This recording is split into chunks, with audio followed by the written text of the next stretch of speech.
corazones a través de tu palabra. Señor, dispón nuestras mentes, nuestros corazones, Señor, para que, Señor, todo lo que tú enseñes a nuestra vida, Señor, sea conforme a tus planes y tus propósitos, Señor amado.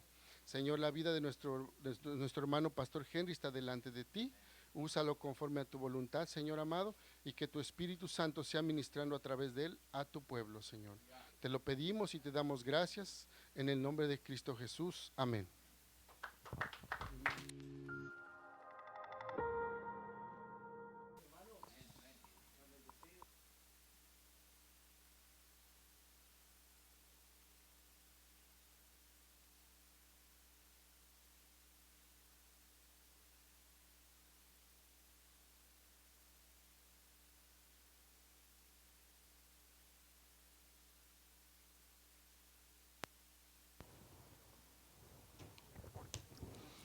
Bien, hermanos, a lo que vinimos, ¿no?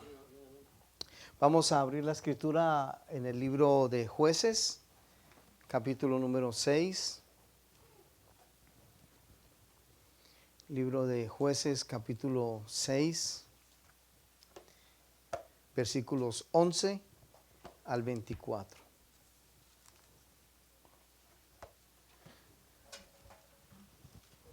Si no encuentra Jueces, ay, sí. Si no encuentra Jueces, le hacemos un juicio, un juicio de un juez. Muy bien. Capítulo 6, entonces leemos versículos del 11 al 24. Dice así la escritura. Y vino el ángel del Señor y se sentó debajo de la encina que está en Ofra, la cual era de Joás Abiaserita. Y su hijo Gedeón estaba sacudiendo el trigo en el lagar para esconderlo de los madianitas. Y el ángel del Señor se le apareció y le dijo, el Señor está contigo, varón esforzado y valiente. Y Gedeón le respondió, Señor mío, si Jehová está con nosotros, ¿por qué nos ha sobrevenido todo esto? ¿Y dónde están tus maravillas que nuestros padres nos han contado diciendo, ¿no nos sacó Jehová de Egipto? Y ahora el Señor nos ha desamparado y nos ha entregado en mano de los madianitas. Y mirándole el Señor le dijo, ve con esta tu fuerza y salvarás a Israel de la mano de los madianitas. ¿No te envío yo? Entonces le respondió, Señor mío, ¿con qué salvaré yo a Israel? He aquí que mi familia es pobre en Manasés y yo el menor en la casa de mi padre. El Señor le dijo, ciertamente yo estaré contigo y derrotarás a los madianitas como a un solo hombre. Y él respondió, yo te ruego que si he hallado gracia delante de ti, me des señal de que tú has hablado conmigo. Te ruego que no te vayas de aquí hasta que vuelva a ti y saque mi ofrenda y la ponga delante de ti. Y él respondió, yo esperaré hasta que vuelvas. Y entrando Gedeón, preparó un cabrito y panes sin levadura de un efa de harina y puso la carne en un canastillo y el caldo en una olla y sacándolo se lo presentó debajo de aquella encina. Entonces el ángel de Dios le dijo, toma la carne y los panes sin levadura y ponlos sobre esta peña y vierte el caldo. Y él lo hizo así. Y extendiendo el ángel del Señor el báculo que tenía en su mano, tocó con la punta la carne y los panes sin levadura y subió fuego de la peña, el cual consumió la carne y los panes sin levadura. Y el ángel del Señor desapareció de su vista. Viendo entonces Gedeón que era el ángel del Señor, dijo, Señor Jehová, que he visto el ángel de Jehová cara a cara. Pero el Señor le dijo, pasa a ti, no tengas temor, no morirás. Y edificó allí Gedeón un altar a Jehová y lo llamó Jehová Salom, el cual permanece hasta hoy en Ofra de los Abieseritas. Muy bien, pueden sentarse, hermanos.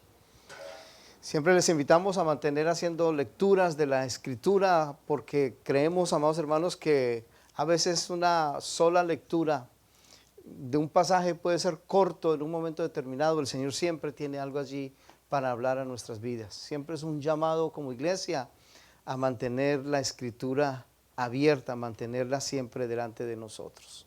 Muy bien, el título, entonces, Gedeón, llamado para el servicio de Dios. Y hasta donde el Señor nos permita, vamos a estar, si el Señor lo permite, terminar el sermón hoy, perfecto, o si no, lo continuaremos después. El nombre Gedeón significa guerrero o guerrero poderoso o destructor. Gedeón, el nombre Gedeón significa guerrero poderoso o destructor. Así que si se anima a tener un hijo y de pronto este nombre le suena, pues no suena como un poco curioso, pero tiene un significado interesante, ¿ya? Recuerden que es importante tomar nota de lo siguiente: al mencionar pasajes del Antiguo Testamento, personajes del Antiguo Testamento, obras del Antiguo Testamento, cosas que hizo Dios en el Antiguo Testamento, siempre debemos mirarlas a la luz del Nuevo Testamento. Es decir, los pasajes del Antiguo Testamento son un ejemplo para nosotros de cosas que ya pasaron. O sea, esto de Gedeón ya pasó. Hay cosas que él hizo que no nos atreveríamos a hacer porque ya pasaron, ya están hechas. En 1 Corintios capítulo 10, por ejemplo, dice, hablando del Antiguo Testamento en general, solamente les voy a leer el pasaje. 1 Corintios 10, 6 dice: mas estas cosas sucedieron como ejemplos para nosotros, para que no codiciemos cosas malas como ellos codiciaron. Está hablando de lo que sucedió en el Antiguo Testamento. Y en 1 Corintios 10, 11 dice: y estas cosas les acontecieron como ejemplo y están escritas para amonestarnos a nosotros, a quienes han alcanzado los fines de los siglos. Es decir, todo lo que pasó tiene un significado. En su momento el Señor lo usó con un propósito, pero hay cosas que hicieron estos personajes que no nos atreveríamos a hacerlas hoy porque no tendrían el sentido que tienen. Si bien podemos aprender algunas lecciones, recordemos rápidamente, amados hermanos, que ya por la gracia de Dios contamos también con la ayuda del Espíritu Santo, con el señorío de Jesús en nuestras vidas, con la palabra de Dios delante de nosotros para guiarnos, para orientarnos. Tenemos aquí entonces uno de esos personajes que llama muchísimo la atención por todo lo que le rodeó. Se calcula que la edad que aparece más o menos en el versículo 11, donde habla del hijo de este personaje, de Joás, Abiasarita y su hijo Gedeón, más o menos la edad de Gedeón en el versículo 11 es de aproximadamente unos 20 a 22 años. Así que los que tenemos veintitantos, ahí nos incluimos. ¿Cuántos están aquí? ¿Sí? Los de veintitantos, ahí nos incluimos. Más o menos Gedeón es como juez unos 40 años y la escritura dice que reposaron de sus enemigos al final de los días de Gedeón, aunque tuvo unas equivocaciones terribles, unos pecados terribles que lo menciona también por allá al final de la historia de él. Y recuerden que al mencionar los pecados o los momentos negros u oscuros de ciertos personajes, la escritura lo que nos está diciendo es que son hombres falibles como nosotros, que fallamos como nosotros, que el único perfecto es el Señor Jesús y no hay otro como Él. Amén. Cuando la escritura menciona los errores que cometió Abraham, Isaac, Jacob, Samuel y en este caso Gedeón, que luego lo veremos si el Señor lo permite al final, vuelvo y repito, es para mostrarnos que Él lo usa para un momento específico, para un servicio específico, para un momento oportuno. ¿Y por qué no, amado hermano? Vaya pensando usted, hermano y hermana, hoy, ¿qué el Señor le está diciendo para que usted sea siervo o sierva en la casa de Dios? ¿Qué es aquello que el Señor está hablando a su vida? ¿Qué es aquel entorno que el Señor está haciendo en su vida para decirle, mira, te estoy llamando, mira, es hora de que hagas la obra, ya no negociar más con los tiempos, con el mundo, ya no negociar más con, bueno, el próximo año, la pandemia me truncó los planes, pero amados hermanos, seguimos en las manos del Señor. ¿Cuántos dicen amén? Recordemos también esto rápidamente, lo que acontece en la vida de los jueces o en el libro de los jueces también narra un poquito de la historia de Ruth, del libro de Ruth, es más o menos paralelo. Parte de la introducción de la vida de Samuel también está aquí narrándose y es notorio, amados hermanos, la transición que hay cuando Dios venía hablando por medio, inicialmente en la creación, cuando Él crea a Adán y a Eva, por medio de Adán, luego en Moisés como líder del pueblo y luego Él transmite esto a Josué. Pero después de Josué ya no es por una persona, ya no encuentra el Señor una persona como Moisés o como Josué a quien hablarle directamente, sino que ya el Señor en su soberanía, dice capítulo 2, versículo 16 del libro de Jueces, dice así, 2:16 del libro de Jueces. Y el Señor levantó jueces que los librasen de la mano de los que los despojaban. O sea, ya no era por una persona, por un líder, Moisés, por otra persona, líder, Josué, sino que ahora es que el Señor levanta varias personas, como dice el versículo 16, levanta jueces con un propósito determinado. Pero siempre en los planes del Señor, siempre en los planes de Dios, estuvo que fuera por medio de una persona. En este caso entendemos claramente que la persona es Jesús, que Él es el Mesías, que Él es el Rey, que Él es el Salvador y que no hay otro como Él. Todos estos, contando aquí a Moisés y a Josué y a estos jueces, permítame decirle, fue llamado con un propósito para un servicio en un momento determinado, en un lugar determinado, en un lugar con unas personas determinadas, cosa que el Señor, vuelvo y reitero, amados hermanos, todavía por la obra del Espíritu Santo sigue haciendo, levantando hoy hombres y mujeres para su servicio. Todavía Él sigue hablando, todavía Él sigue llamando, todavía Él sigue requiriendo de nosotros, diciendo, heme aquí y envíame a mí. Todavía el Señor quiere hacerlo. De tal manera que el Señor levanta a los jueces, como hemos leído en el 2:16, para cumplir unos propósitos. Algunos ven 15 jueces que el Señor levantó, otros ven 12, otros ven 11, hay una variedad. Algunos ponen a Débora como juez, otros no la ponen como juez porque ella es esposa de Barak, y algunos ven en Débora una jueza como tal, otros no la ven, dice que ella era gobernadora, pero ese es tema de otro momento cuando el Señor nos permita hablar ese detalle de la vida de Barak y de Débora. En el capítulo 6 entonces, capítulo 6 de Jueces, por favor manténgase allí. Los primeros versículos, capítulo 6, versículos del 1 al 10, tal vez usted ha escuchado esto que lo he mencionado aquí antes. Hay unos ciclos en el pueblo de Dios. ¿Cuál es el ciclo? Dios llama, el pueblo responde, el pueblo peca, el pueblo sufre opresión, el pueblo clama, el Señor responde, el Señor bendice, ellos pecan, otra vez hacen cosas malas y otra, se vuelve un ciclo. Sí, eso es algo cíclico, permanente. Ese otro ciclo está en el capítulo 6 de los versículos del 1 al 10. Dice, por ejemplo, en la introducción 6:1, los hijos de Israel hicieron lo malo ante los ojos del Señor y el Señor los entregó en mano de Madián. ¿Por cuántos años? Por 7 años. Hacen lo malo y los entregan por 7 años. Entonces ellos claman, dice el versículo 7, por ejemplo, 6:7. Y cuando los hijos de Israel clamaron al Señor a causa de los madianitas, el Señor envió a los hijos de Israel a un varón profeta, el cual les dijo, así ha dicho el Señor Dios de Israel, yo os hice salir de Egipto y os saqué de la casa de servidumbre, os libré de manos de los egipcios y de manos de todos los que os afligieron, y a los cuales eché de delante de vosotros y os di su tierra, y os dije, yo soy el Señor vuestro Dios, no temáis a los dioses de los amorreos en cuya tierra habitáis, pero no habéis obedecido mi voz. Entonces son ciclos. En el libro de Jueces esto es permanente. Hay por lo menos unos 4 relatos muy claros de esos ciclos que ocurren, vuelvo y repito, en el libro de Jueces. En esas circunstancias el Señor levantó jueces que les ayudaran para ser librados de los enemigos. Cada vez que el Señor levantó un juez, era porque había una nación enemiga atacándolos. El Señor hacía todo el trato con alguien, con un juez, para librarlos de la mano de esos opresores. Volvían a pecar, este juez moría y venía otro juez. Era algo permanente. Y eran con diferentes naciones, eran con diferentes. En este caso, amados hermanos, la opresión que están sufriendo es por mano de los madianitas. Y era terrible.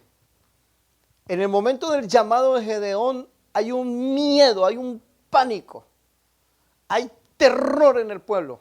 Son 7 años de opresión. Es interesante, amados hermanos, que dice el versículo 7, si usted lo leyó conmigo, perdón, el 8, que el Señor envió a los hijos de Israel un varón profeta, que no esté el nombre de quién.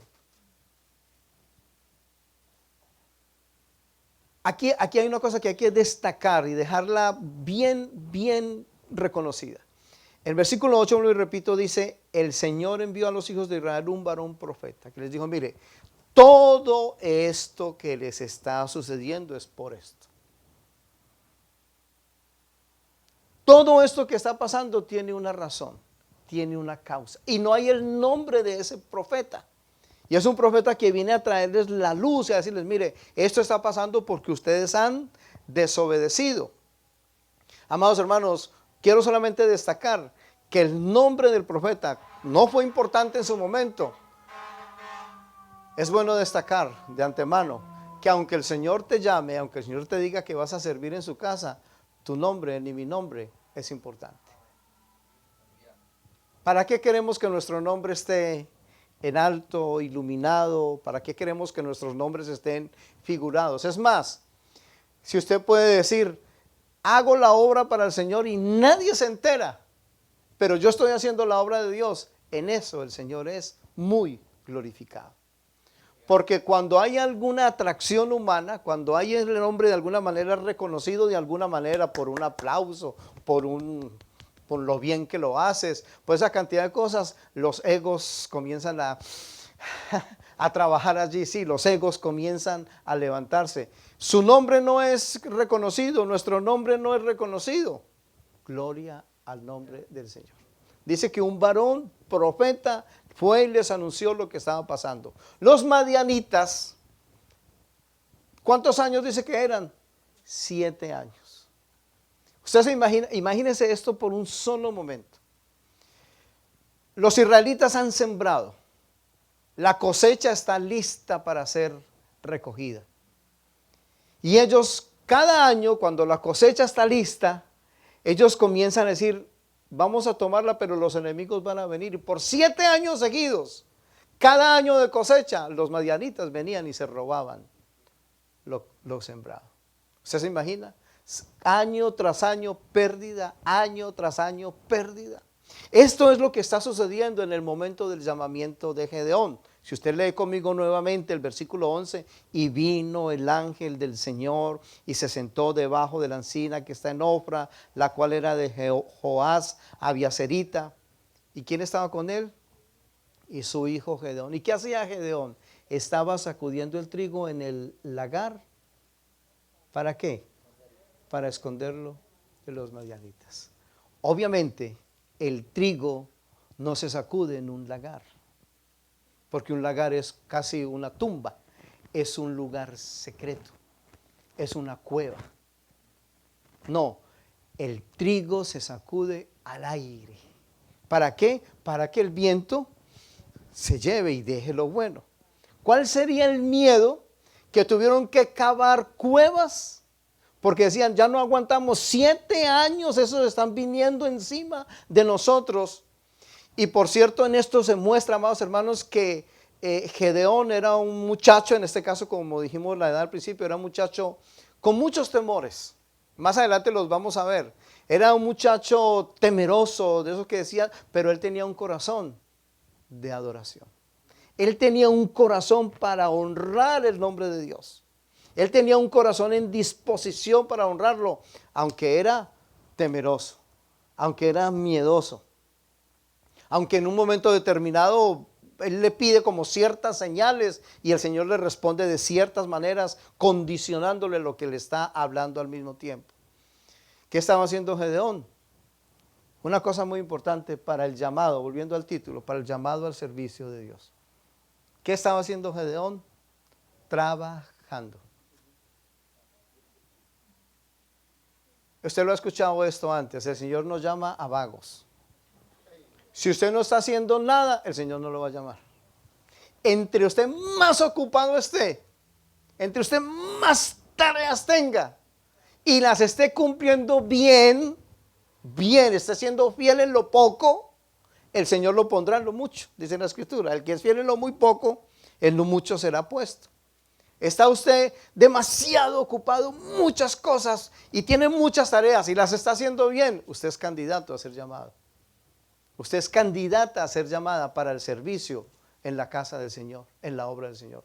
Aquí vemos a Gedeón temeroso, miedoso, no solo de los madianitas, sino que en su carácter él lo era.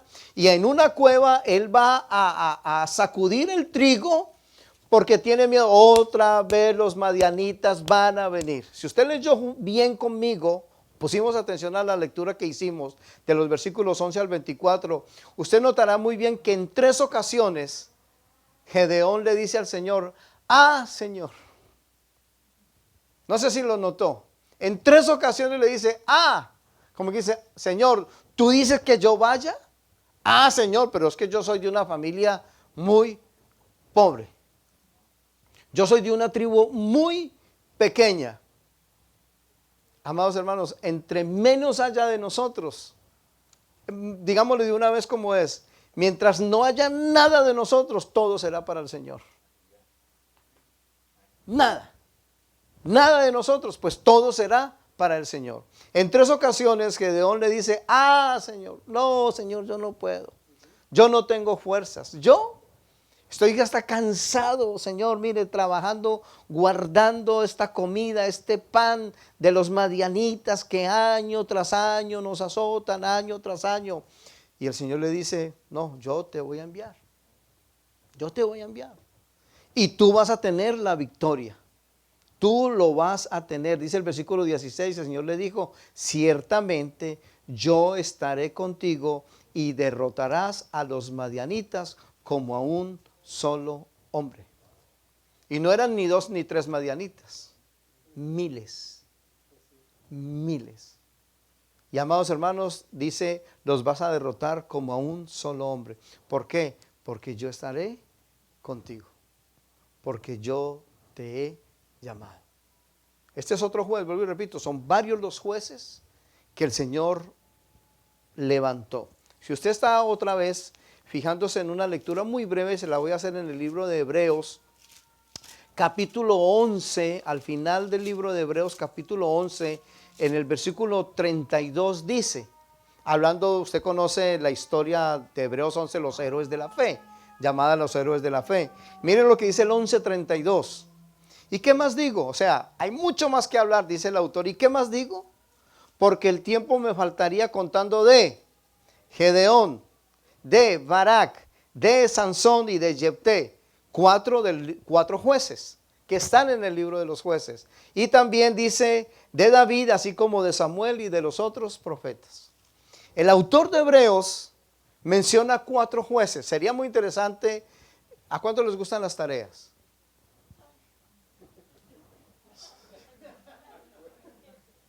Bueno, mejor dicho, vamos a ver si nos ponemos juiciosos. Fácil. El libro de Hebreos capítulo 4 versículo 32 menciona 4 jueces, 4. Fueron muchos, fueron varios. Menciona 4. ¿Cuáles? Gedeón, Barak, Sansón y Jefté. ¿Qué tal si usted va y lee la historia de cada uno de ellos en el libro de jueces? Esa es toda la tarea. ¿Quién fue Jefté? ¿Qué hizo? ¿Quién fue Sansón?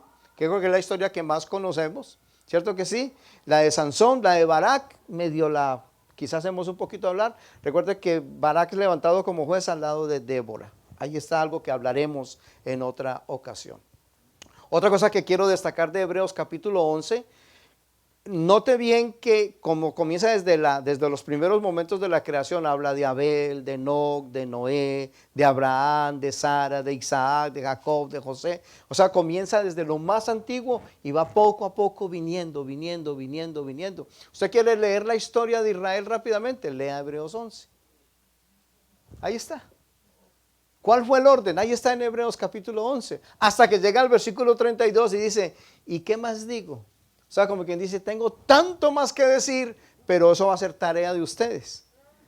Porque dice, porque el tiempo me faltaría, y aún en la predicación ahora me faltaría, hablando de Gedeón, de Barak, de Sansón, de Jefté, porque eso es tarea que vamos luego a hacer nosotros en casa. 4 jueces. ¿Hay algún amén por ahí? ¿Algún? Sí, no me dejen tan solo, por favor. Tenemos entonces ya el momento en el que están cansados los israelitas y otra vez claman al Señor. El fruto de los problemas que ellos tenían eran 2. El fruto el fruto era la desobediencia, que es no haciendo lo que Dios había dicho que hicieran. No haciendo, desobediencia, no haciendo lo que Dios había dicho que hicieran. Esto es echar a sus enemigos. Mientras que el otro era la apostasía, que es hacer aquello que Dios dijo que no hicieran, adorar dioses paganos. La diferencia entre desobediencia y apostasía. La desobediencia, repito, es no hacer lo que Dios dijo que hicieran. Saquen a los enemigos, échenlos, no convivan con ellos. Y fueron desobedientes porque vieron que los paganos tenían dioses que les respondían, que prosperaban, y dijeron, nosotros como que queremos también esta prosperidad, como que queremos también de esto. Entonces luego esos dioses falsos venían a ser causa de tropiezo para ellos, desobedientes. Otra vez el ciclo. Y la apostasía les llegaba porque el Señor les había dicho, haciendo aquello que Dios les dijo que no hicieran. ¿Qué hacían? Adorar a los dioses paganos. Y la apostasía, amados hermanos, está totalmente fuera de la voluntad de Dios. En ese contexto es que el Señor llama a Gedeón. Es en ese momento en que el Señor de su gracia, como leímos en el 2:16, y el Señor levantaba jueces que los libraban de mano de los que los atormentaban. Uno de ellos, Gedeón, muchacho, y el Señor le dijo, yo te voy a usar. Vuelvo y repito, en 3 veces le dice, Señor, yo soy torpe, yo no, ¿quién yo? Pero decíamos, amados hermanos, que temeroso, miedoso, en un momento determinado, pero era un muchacho que adoraba al Dios verdadero, que quería y mantenía comunión con el Dios que era, como correspondía. Aún en medio de la opresión de los madianitas, él tenía un corazón que adoraba. Yo quiero que usted lo destaque, por favor. Si usted está escribiendo en su Biblia, en el 6:18, un primer acto de adoración, y en el 7:15 otro. En el 6:18 dice, te ruego que no te vayas de aquí hasta que vuelva a ti y saque mi ofrenda y la ponga delante de ti. Y él respondió, yo esperaré hasta que vuelvas. Una vez él entendió el llamado, una vez él entendió que el Señor los iba a usar, lo primero que hace, amados hermanos, es presentar ofrenda delante de Dios. Presentar su misma vida delante de Dios. Su vida, escúchenme esto. Él presenta su vida como ofrenda porque es curioso que si es el ángel solo, es una sola persona, son 2 personas, no más. Es mucha la comida que preparó. Es demasiado alimento. Si usted lee conmigo, amados hermanos, dice en el versículo 19, y entrando Gedeón, ¿qué preparó? Un cabrito, panes sin levadura de un efa de harina, y lo puso la carne en un canastillo y el caldo en una olla. El hombre se fue de cocinero por un rato, y sacándolo se lo presentó debajo de aquella encina. Entonces el ángel del Señor le dijo, toma la carne y los panes sin levadura y ponlo sobre esta peña y vierte el caldo, y él lo hizo así. Y luego viene la respuesta porque se consume todo.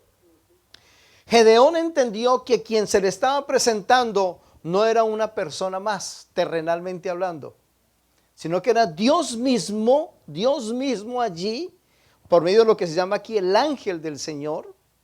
Unas teofanías, unas apariciones de Dios, de Jesús en el Antiguo Testamento, de Cristo en el Antiguo Testamento. Y él entiende que el sacrificio que va a dar, la ofrenda que va a dar, no puede ser para 2 que coman, el otro y él, sino que es para el Señor creador de todo, al cual hay que ofrecerle lo mejor. Él tenía un corazón de adoración. Escúchenme esto y ojalá lo escriba. Sus actos de adoración o los actos de adoración de Gedeón fueron antes de la victoria. fueron antes de la victoria. Él no esperaba tener para dar. De lo que ya había en su corazón, él lo daba. Él se ofreció.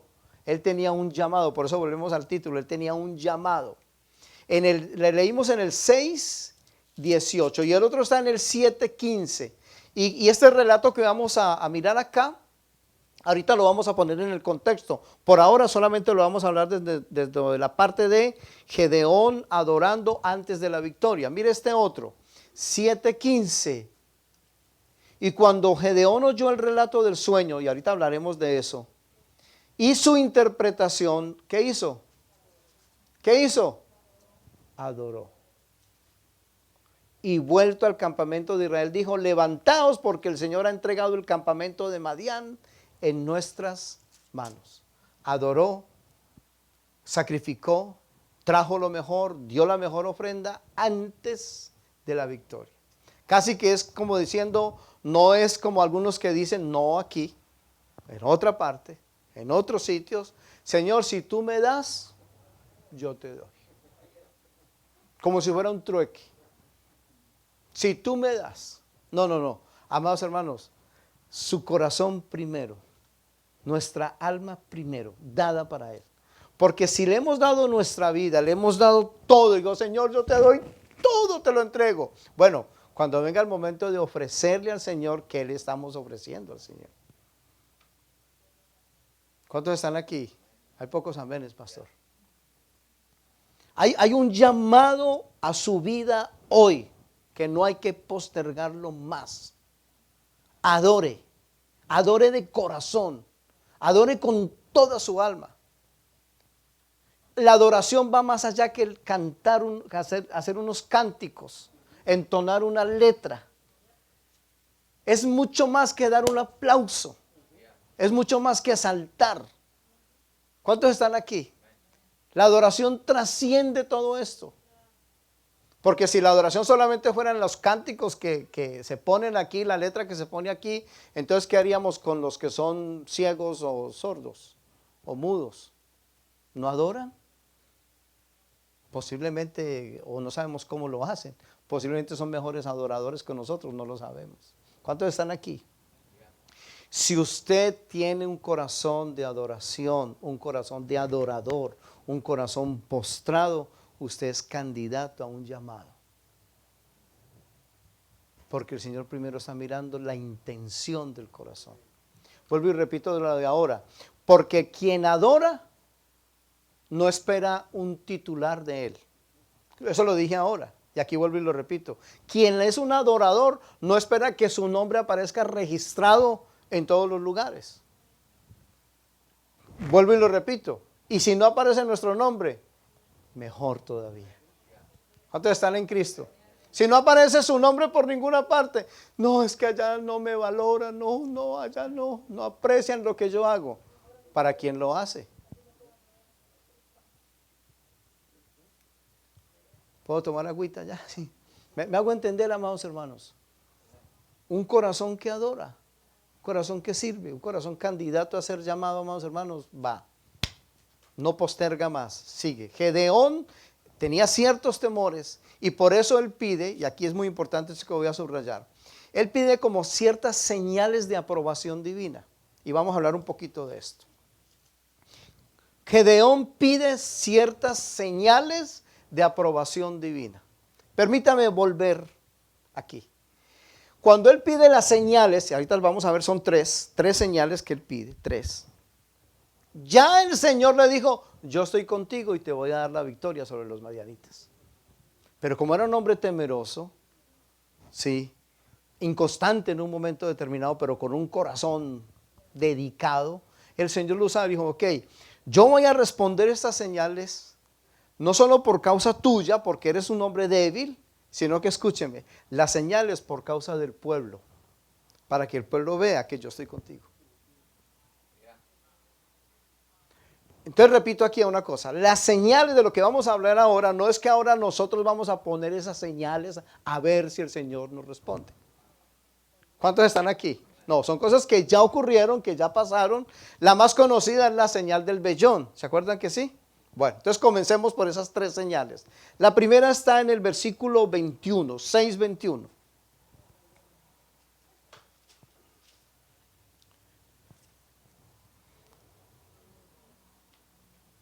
¿Están conmigo? Y extendiendo el ángel del Señor el báculo que tenía en su mano, tocó con la punta la carne y los panes sin levadura, y subió fuego de la peña, el cual consumió la carne y los panes sin levadura, y el ángel del Señor desapareció de su vista. Viendo entonces Gedeón que era el ángel del Señor, dijo: ah, Señor Jehová, que he visto el ángel de Jehová cara a cara. Pero Jehová le dijo: pasa a ti, no tengas temor, no morirás. Y edificó allí Gedeón un altar al Señor y lo llamó Jehová Salom, el cual permanece hasta hoy en Ofra de los Abiaseritas. De ahí surge la palabra Shalom, paz, sí, paz, bienestar en el Señor en este caso. Paz que trasciende absolutamente más allá de nuestros propios pensamientos. Si tú estás conmigo, déjame que yo te traiga la ofrenda. Y si la ofrenda va a ser consumida, recuerda que se consumió todo, dice el texto. Si tú estás conmigo, la señal es que la ofrenda toda va a ser consumida. Y se cumple la señal. El ángel, amados hermanos, consume todo lo que se había preparado. Alguien dice que lo hizo él tan rápido, porque, amados hermanos, preparar un cabrito y panes sin levadura tenía que ser rápido, Y él era un hombre de trigo, un hombre de pan, un hombre que conocía todo esto. Hay una primera señal: si tú estás conmigo, déjame, yo traigo la ofrenda para que tú la consumas, y efectivamente el ángel la consume. Estoy contigo. Por medio de esto que estoy haciendo, estoy mostrando que sí estoy contigo. Aunque ya te dije que tú los ibas a derrotar, porque yo estoy contigo. Lo que leímos, amados hermanos, allá al principio de los versículos, por ejemplo en el 12, y el Señor está contigo, varón esforzado y valiente. La segunda señal que él pide es la señal, ya sabemos, del vellón. Está en el capítulo 6, versículo 36.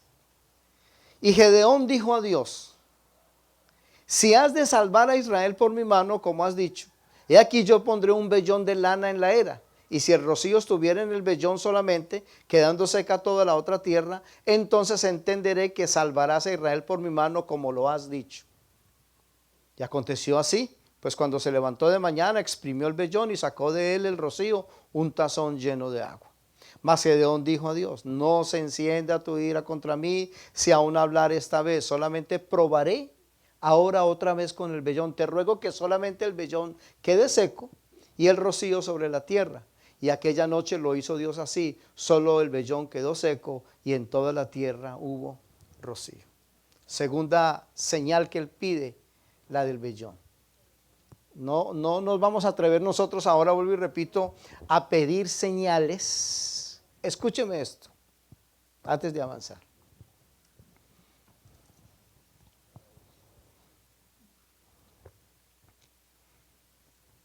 Ay, Señor, a veces le dicen: Señor, dame una señal de que estás conmigo. Ay, Señor, dame una, mira esta otra. Señor, dame una señal de que me amas. ¿Ya no murió pues por nosotros en la cruz? ¿Qué más expresión de su amor que la muerte en la cruz por nosotros?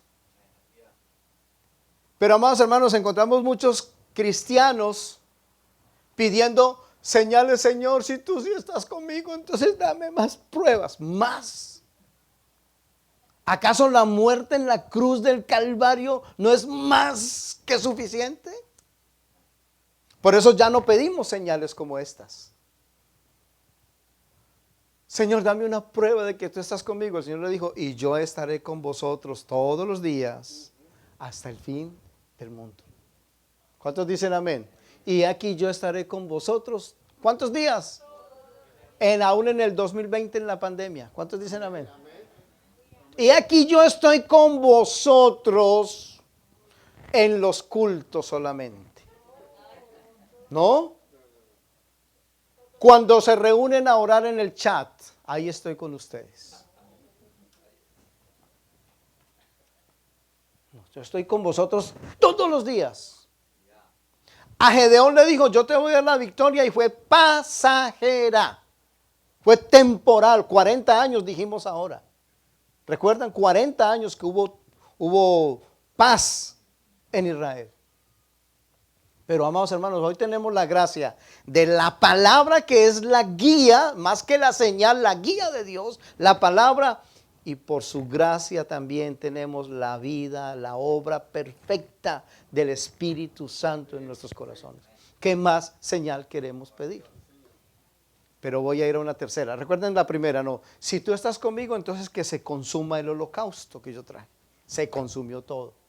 Se hizo público para que el pueblo entendiera que el Señor le había dicho a Gedeón que por mano de él iba a salvarlos de los madianitas.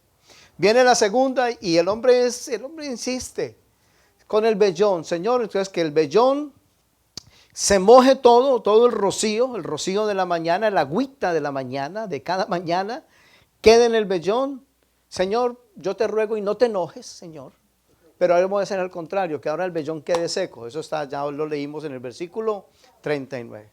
Tercera ocasión. Y yo quisiera que aquí pusiéramos todos los 5 sentidos. Esta señal que hay aquí fue una de las que a mí más me llamó la atención. Y queremos extraer algunos ejemplos, algunas verdades para nosotros hoy aquí. Capítulo 7, versículo 9.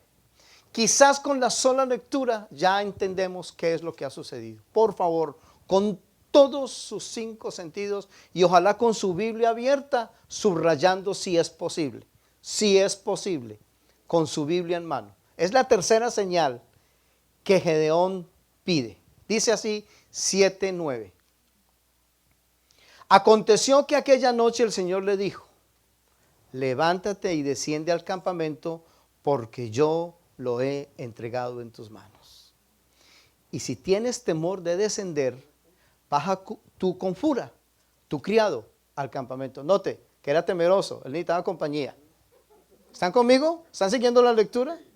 El Señor le dice, y si tienes temor, porque el Señor sabía que era un hombre miedoso, temeroso, pero era llamado por Dios. ¿Están conmigo? Y si tienes temor, verso 10, baja tú con Fura, quizás Fura era grande, fuerte, no sé, tu criado al campamento, y oiga esto, subraye, y oirás lo que habla.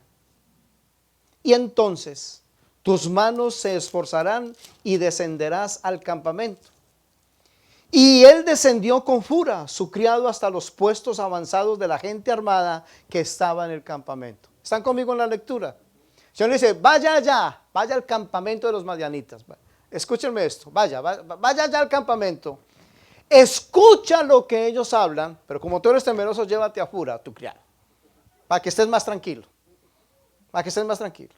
Tú vas a escuchar, porque el Gedeón le ha dicho, si tú estás conmigo, Señor, ¿qué? No, yo voy a hacer esto.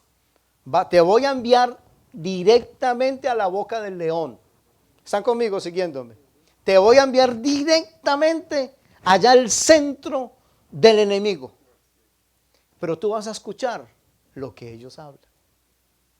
Dice el versículo 12.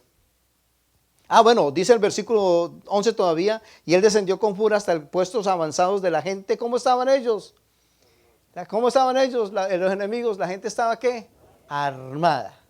Usted se imagina metiéndose entre el enemigo y viendo un ejército.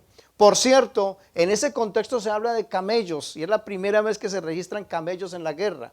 Se habían usado antes caballos y asnos. Aquí es la primera vez que se usan camellos. Versículo 12. Y los madianitas, los amalecitas y los hijos del oriente estaban tendidos en el valle como langostas en multitud. ¿Usted se imagina? En la misma boca de los enemigos. Y sus camellos eran innumerables, como la arena que está a la ribera del mar en multitud. Bueno, uno podría decir aquí, con razón, tenía miedo. ¿Cierto que sí? Con razón él tenía miedo y con razón se llevó a Fura, que el criado, como quien dice, hágame compañía. Versículo 13, y aquí es donde comienza.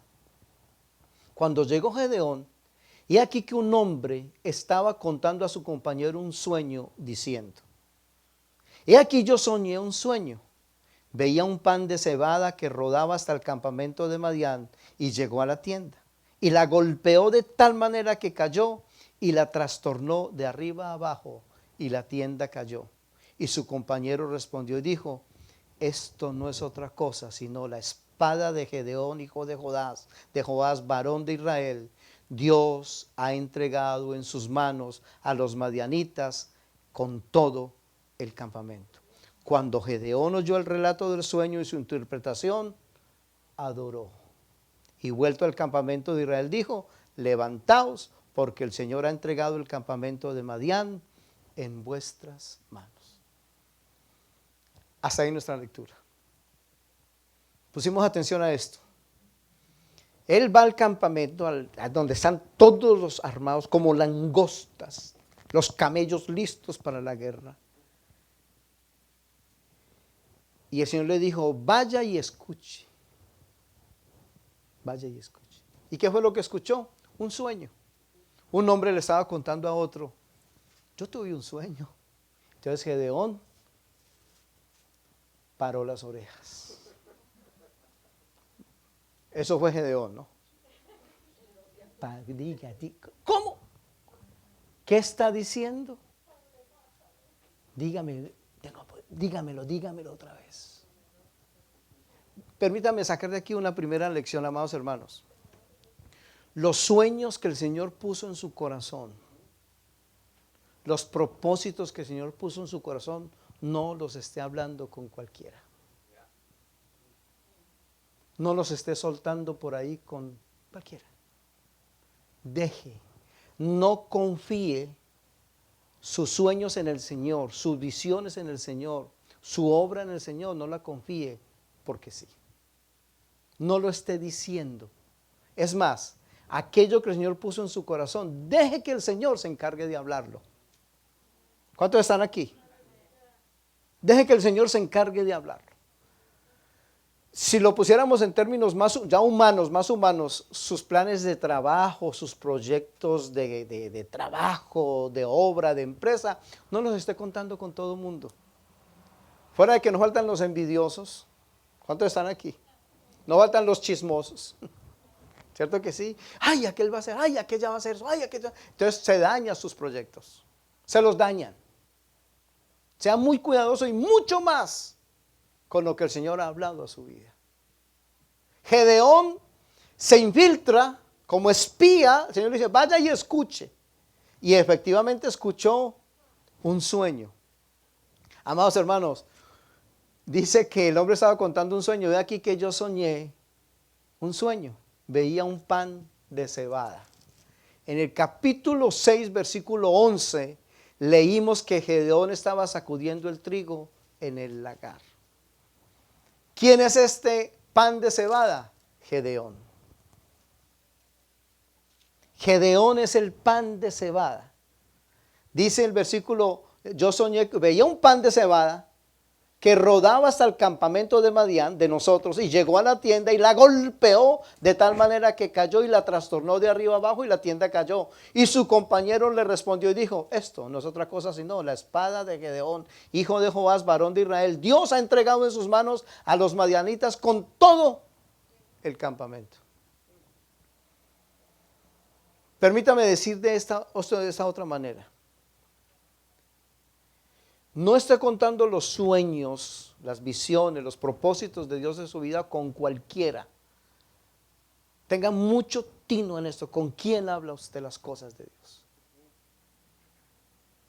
Ahora, si se trata de edificar, si se trata en un momento dado de bendecir, es otra cosa. Pero usted no esté contando, el Señor me dijo que hiciera, el Señor me dijo que hiciera, el Señor me dijo, ¿por qué no? Tranquilos. Que el Señor se encarga de hacer a su tiempo la promoción.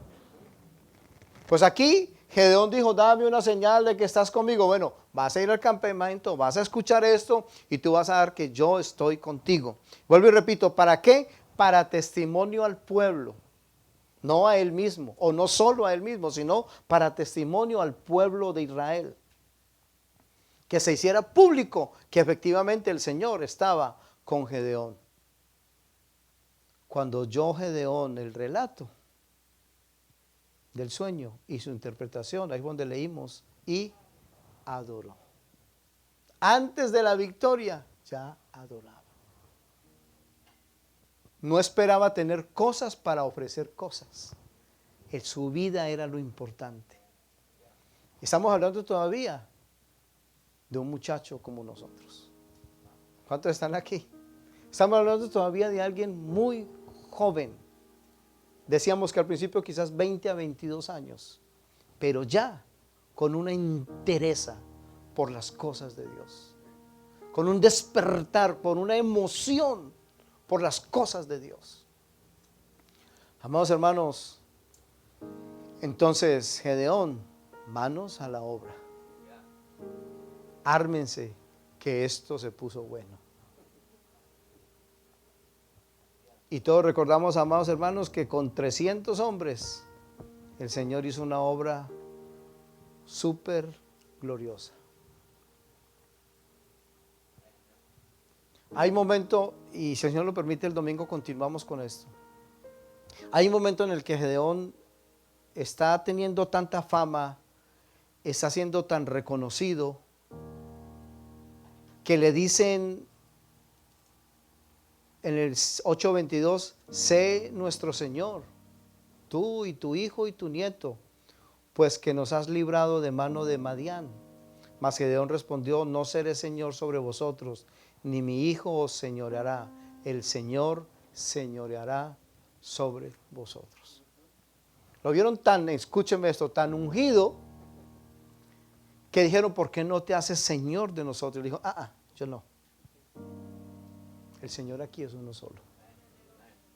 Vuelvo a lo del principio. Nuestro nombre no vale. ¿Para qué? Nuestros títulos, ¿para qué?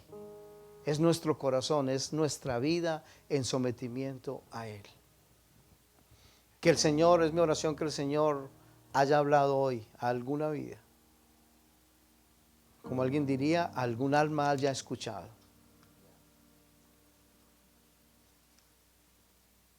Nosotros no ponemos hoy señales de ningún tipo, porque hoy tenemos la palabra de Dios.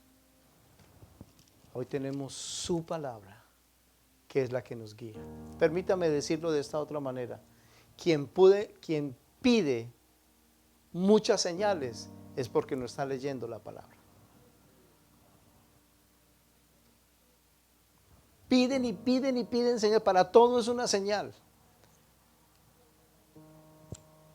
Para todo es una señal. Señor, dos cosas que son las que a veces decimos. Ay, Señor, demuéstrame que estás conmigo. He aquí, yo estoy con vosotros todos los días hasta el fin del mundo. Señor, muéstrame que me amas. Morí por ti en la cruz del Calvario. Entonces, entre más palabra, más dirección del Espíritu Santo, más iluminación de Él, más guía de Él, menos pedimos señales humanas. Menos estamos pidiendo que ajustamos nuestras vidas no a las señales, sino a su palabra. Que sea la palabra la que realmente dirija nuestras vidas. Y más en cuanto a llamamiento al servicio al Señor, más palabra de Dios en su corazón.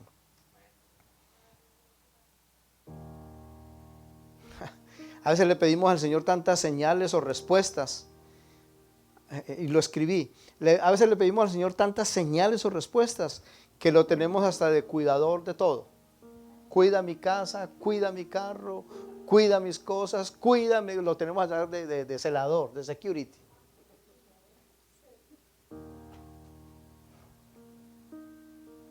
Es tanto, amados hermanos, que a veces, y lo digo por experiencia personal, ay Señor, que haya siempre un parqueo para mí. ¿Cuántos están aquí? Sí, no, yo a veces lo digo, Señor, ay, que yo encuentre un parqueo, Señor. Y es que el Señor lo vamos a poner también de parqueador. ¿Cuántos están en Cristo? Sí. Lo ponemos a veces, Señor, cuida a mi papá. Pues, ¿que al niño o al papá? Pues lo mandamos a que nos cuide todo, a que nos arregle todo. Señor, dame señal de que tú estás conmigo en todo. Pero ¿y la adoración? ¿Y la disposición de servicio para Él? el corazón sacrificado. ¿Hay un sacrificio realmente? Viniendo a los sacrificios para el Señor realmente. Algunos se han adoptado tanto a los mensajes ahora por el internet que ya ni al culto viene. Porque está la facilidad del internet. No sé si algún día suspendemos esto. Pero hay algunos, no sé, habrá algunos que tengan unas razones bien y eso lo vamos a respetar, obviamente. Pero esa ha sido una discusión en los últimos días a nivel evangélico, a nivel cristiano en el mundo. Porque ya los hermanos no vienen a la iglesia porque ahí está el video y el sacrificio entonces. Y nosotros los que estamos aquí, ¿qué? ¿Cuántos están en Cristo? Cuida mis posiciones, cuida mis terrenos, cuida mi casa, cuida a mi abuelo, cuida a mis niños, cuida a mis hijos, cuídame, lo tenemos desde cuidador. No, Él quiere es nuestra rendición, Él quiere es nuestra postración.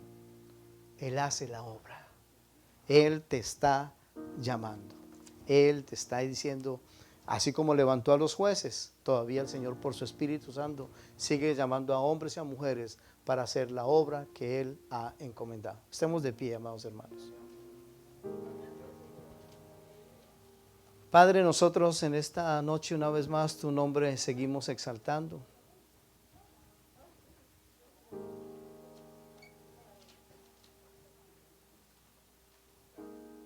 Un momento, amados hermanos, un momento allí con el Señor.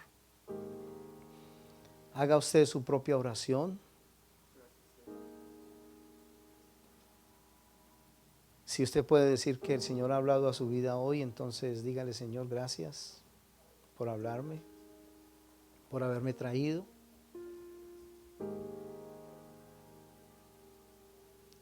Y yo ruego, Espíritu Santo, que la obra que te has propuesto hacer en los corazones se siga haciendo. Que nada interrumpa aquello que es tuyo, Señor.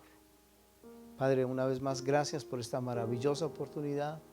Gracias por cada uno de nosotros y tu propósito sobre nuestras vidas.